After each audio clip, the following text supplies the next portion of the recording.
सनायक की शादी अभिषेक से कुछ महीने पहले ही हुई थी। सनायक की दो जेठानी है जो उसे बिल्कुल पसंद नहीं करती क्योंकि सनाया कम पढ़ी लिखी है और अंग्रेजी भी अच्छे से नहीं बोल पाती है और अभिषेक भी कुछ ज़्यादा नहीं पढ़ पाया था क्योंकि उसके मम्मी पापा की एक एक्सीडेंट में मृत्यु हो गई थी और जब उसके मम्मी पापा की मृत्यु हुई तब अभिषेक सिर्फ 16 साल का था। वो भी अंग्रेजी ना समझ पाता था और ना ही बोल पाता था और सिर्फ इसी वजह से उसके कोई भी रिश्तेदार उसे अपने घर नहीं बुलाते थे। अभिषेक की शादी भी उसी के दोस्त ने करवाई थी और सनाया भी गरीब परिवार से थी, तो वो भी कुछ खास पढ़ाई लिखाई नहीं करवाई थी। शादी होते ही 3 मंजिल मकान में से अभिषेक और सनाया को छत वाला एक कमरा दिया गया था और दोनों जेठानी एक एक फ्लोर पर बहुत आराम से रहती थी। अभिषेक ने एक दुकानदार से परमिशन लेकर उसकी दुकान के बाहर एक छोटी सी चाय की दुकान लगाई थी। वो अभिषेक पूरा दिन दुकान पर बिजी रहता है और सनाया अपने कमरे में अकेले बैठी रहती है। एक दिन अभिषेक का एक दोस्त रवि घर आया तो सया ने उसे नाश्ते में चाय के साथ कुछ मठरी और नमक पानी रख दिए और साथ में आटे वाले लड्डू भी और उन्हें खाते ही रवि बोला, भाभी ये सब आपने बनाया है? तो सया ने बहुत खुश होते हुए कहा, हाँ भैया मैंने बनाया है। रवि खाते हुए बोला, अरे वाह भाभी आपके हाथ में तो स्वाद है। भाभी आप मुझे बनाकर दे दोगी? 1 किलो मटकी बना दो बस मुझे, मैं आपको पैसे दे दूंगा भाभी से। रवि से बोला, तू पागल है, तू ऐसे ही ले जा, ये बना देगी? रवि बोला, भाभी जब आपके हाथ में टेस्ट है तो फिर उसका फायदा उठाओ ना और आप मेरे लिए 1 किलो मटरी बना देना। और फिर रवि चला गया। रवि के जाते ही सनाया बोली, आप मुझे मैदा ला दो, मैं इनके लिए मटरी बना दूंगी। और फिर रवि ने सनाया को मैदा लाकर दे तो उसने मटरी बना दी और अभिषेक से बोली, लो अपने दोस्त को दे दो। अभिषेक अपने दोस्त के पास लेकर गया और तो रवि ने जबरदस्ती उसे 200 रुपये दे दिए और अभिषेक ने ले जाकर वो सनाया को दे दिए। सनाया वो पैसे लेते बहुत उसे बोली, इसका मतलब अभिषेक हम ये काम कर सकते हैं, वैसे भी मैं सारा दिन खाली रहती हूँ तो मैं ये काम भी तो कर सकती हूँ। अभिषेक ने कहा, ठीक है जैसे तुम्हारी मर्जी, मैं क्या बोल सकता हूँ इस बारे में। सनाया भी मन ही मन सोचने लगी, अगर ऐसा हो जाए तो अभिषेक की मदद हो जाएगी और मुझे कुछ काम मिल जाएगा।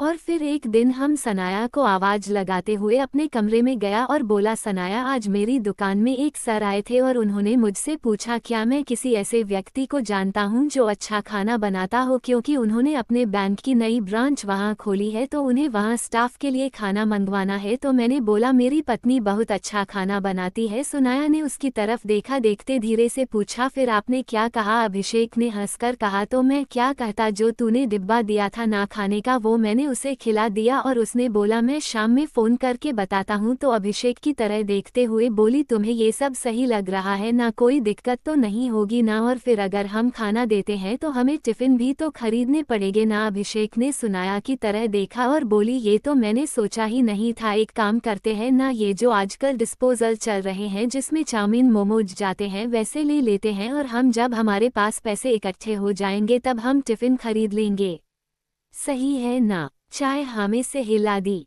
थोड़ी देर बाद दोनों अपने काम में लगे और फिर कुछ देर बाद अभिषेक का फोन बजा तो उसने देखा कोई अनजान नंबर से। उसने जल्दी से फोन रिसीव किया और हेलो बोला, तो दूसरी तरफ से वही सर थे जो सुबह उसकी चाय की दुकान पर आए थे।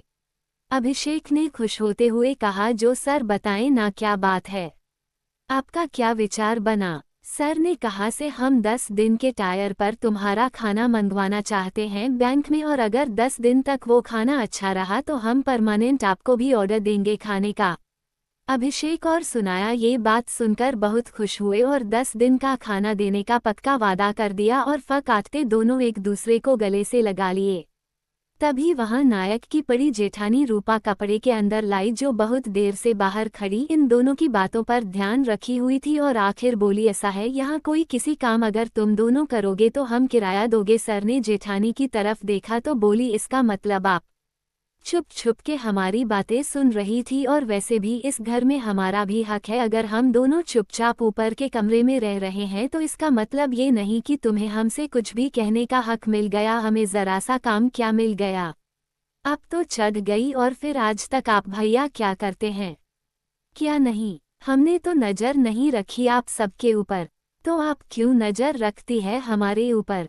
अभिषेक को ये देखकर बहुत गुस्सा आया कि आज उन्हें कुछ आगे बढ़ने के लिए काम मिला, तो वो उसमें भी टांग अड़ा रही है।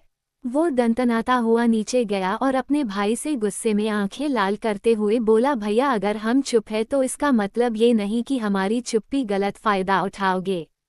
आपने हमें ऊपर रहने के लिए कहा, हम चले गए ऊपर। हम कैसे भी कर रहे हैं, एक कमरे में गुजारा कर रहे हैं। हमने कुछ खाया या नहीं, लेकिन आज तक आप दोनों भाई में से इस बात को कहने नीचे नहीं आया। कभी ये नहीं कहा हमारे पास रोटी नहीं है तो आप दे दो, लेकिन आप दोनों और आपकी पत्नी हमारे पीछे पड़ी रहती है, हमारे काम के बाहर, हमारे कमरे के बाहर छुप छुप के हमारी बातें सुनती है। क्यों? अभिषेक रोते रोते बोले जा रहा था, तभी माँ अभिषेक की छोटी भाभी भी आ गई और जब तक सनाया भी नीचे आ गई थी और सुनाया अभिषेक को पकड़कर अपने साथ ले जाने लगी। चलो अभिषेक यहाँ से, हम इन सब के मुंह लगने की कोई जरूरत नहीं है, चलो तुम। माँ सुनाई की बड़ी जेठानी भी नीचे आ गई और वहाँ आते ही बोली, ये अच्छा है, ऊपर अपने पति को पहले भड़का दिया और अब नीचे आकर नाटक कर रही है कि हमें इनसे कुछ नहीं कहना है। तुम खुद को समझते क्या हो? ना तुम्हारी कोई एजुकेशन है और ना ही कमाई, तो फिर किस बात का घमंड है तुम दोनों को?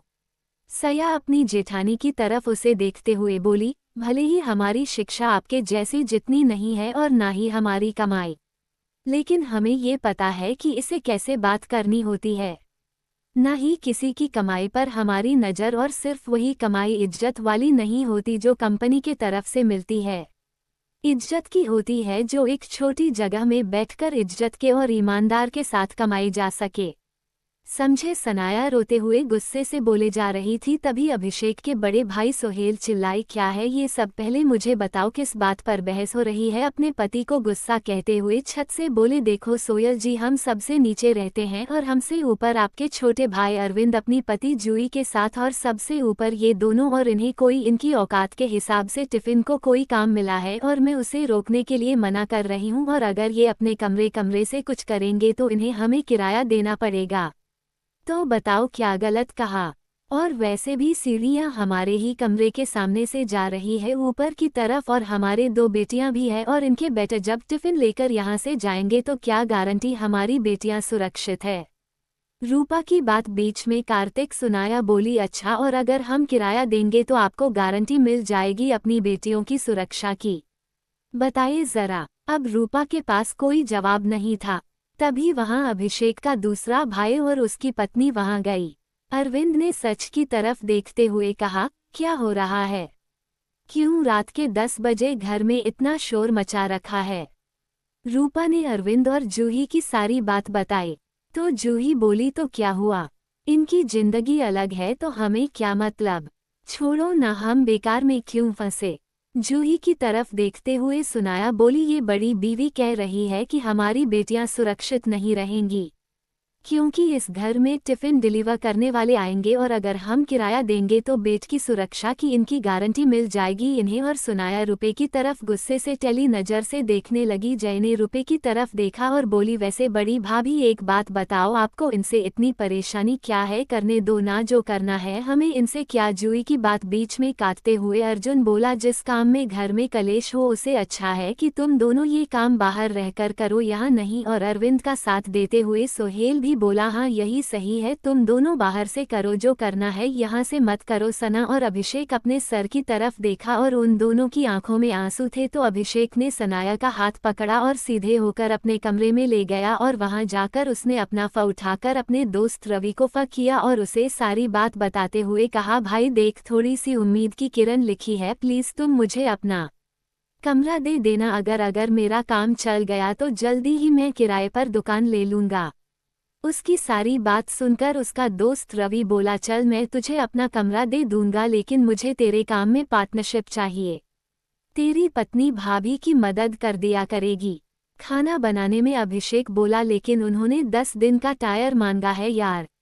को सोचते हुए बोला, कोई बात नहीं, मुझे मंजूर है, लेकिन पार्टनरशिप चाहिए, और यह बात तो पक्की है कि यह ऑर्डर भाभी को ही मिलेगा। अभिषेक हल्का सा मुस्कुराते हुए बोला, बस कृष्णा जी करे ऐसा ही हो तो मेरे गांव वालों के मुंह पर एक जोरदार तमाचा लग जाएगा। और थोड़ी देर में अभिषेक ने फोन काट दिया और अभिषेक और सुनाया अपने कमरे में ताला कर बाजार गए और वहां से सारा सामान खरीदा। उसे लेकर सभी के घर पहुंचे और वहां बैठकर लिस्ट तैयार की टिफिन की, और अपने घर वापस आकर अगले दिन के इंतजाम में सो गए थे।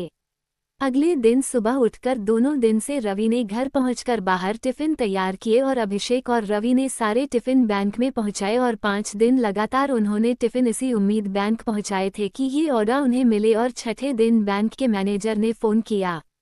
अभिषेक को बॉर्डर दे दिया और कुछ एडवांस भी, जिसे सुनाया और अभिषेक ने जाकर टिफिन खरीदे और राशन खरीदा, जिससे अब उन्हें आसानी रहे और वो फंड टाइम इन्वेस्टमेंट में उनका काम हो जाए। लेकिन उनकी प्रोग्रेस देखकर उसकी बड़ी जेठानी और जेन चिढ़ने लगी।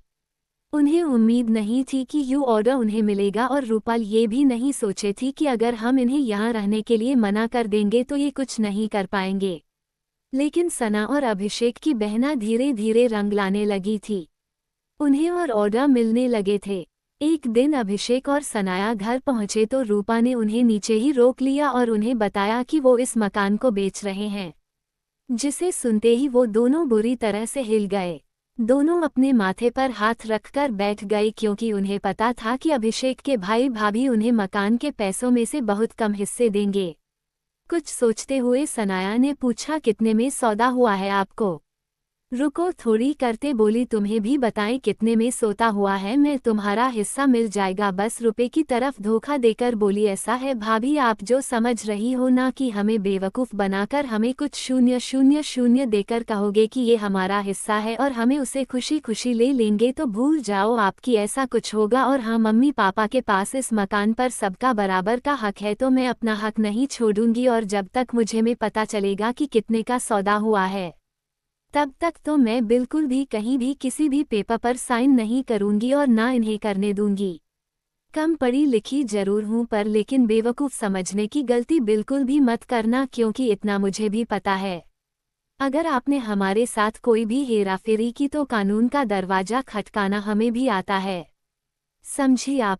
सको ऐसे बोलते देख जूही ने सामने आकर कहा, सुनाया भाभी इस घर में हम सबसे बड़ी है तो तुम उन साथ ऐसे कैसे बात कर सकती हो, चुपचाप अपने कमरे में जाओ तुम दोनों। सना ने चुनी की तरफ देखा और आंखें निकालते बोली, अगर इनका तुम्हारे साथ ऐसा व्यवहार होता तो तुम भी ऐसे ही बात करती भाभी, इनसे और हमारी गलती निकालना बंद करो तुम सब। जमीनी ने सनायक की तरफ देखा और बहुत आराम के साथ उसे बोली, क्यों इतनी लालच दिखा रही हो तुम सना, तुम्हारे ना कोई आगे है ना पीछे, तो किसके लिए चाहिए तुम्हें हिस्सा? हमारे तो फिर भी बचे हैं, हमें पता है हमारे पीछे वो ये सब संभालेंगे। अभिषेक ने भी नम आंखों से सर की तरफ देखा, बोला क्या हुआ अगर आज हमारे कोई पीछे बरतने वाला नहीं है, लेकिन हमेशा तो ऐसा नहीं रहेगा ना, और भी हमें भी कोई बच्चा नहीं चाहिए क्योंकि अभी हमें कुछ बचत करना चाहते हैं, तब हम फैमिली प्लानिंग करेंगे। और फिर अभी से सराय को हाथ पकड़कर बाहर की तरफ ले गया, ले जा रहा पलटा और बोला, सुनाया सही कह रही है, सही कर रही है, अगर हमें तो ये नहीं बताओगे कि इस घर का सौदा कितने में हुआ है तब तक हम दोनों कहीं शायरी नहीं करेंगे। और चलो सुनाया कल के बारे में सोचते हैं, हम ऊपर जाकर इन फालतू बातों में हम अपना दिमाग क्यों खराब करें। तो से बोली, हमने तो सोचा था डरा धमका कर इनसे साइन करवाना, लेकिन यहाँ तो सारी बात हम पर डालकर चले गए। सुनाया और अभिषेक अपना टिफिन का काम पूरा लगन से कर रहे थे और उनकी आमदनी भी बढ़ गई थी।